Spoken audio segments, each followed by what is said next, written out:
Hello mga kabantay, murag feel ako nakabantay na sad mo ani.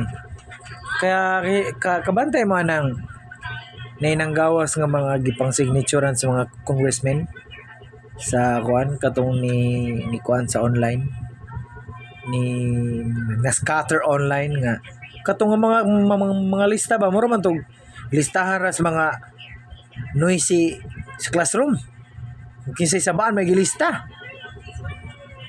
Or tinuod o kung magaling tinuod to di nakabalo na mo kung kinsa ang mga tinuod nga tao ug dili tinuod.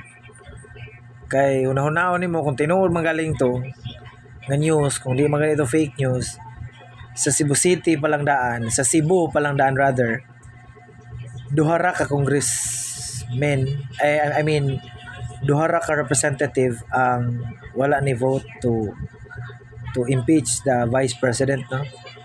So I hope murag wake up call ni sa tanang botante.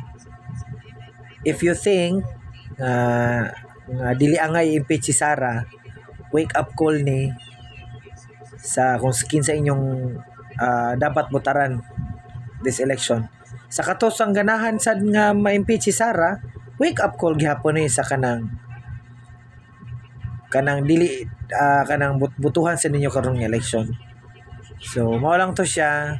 I hope katong alista tinuod. Kung tinuod mga lintong alista, good luck kung mapasar mo sa Senate. Thanks.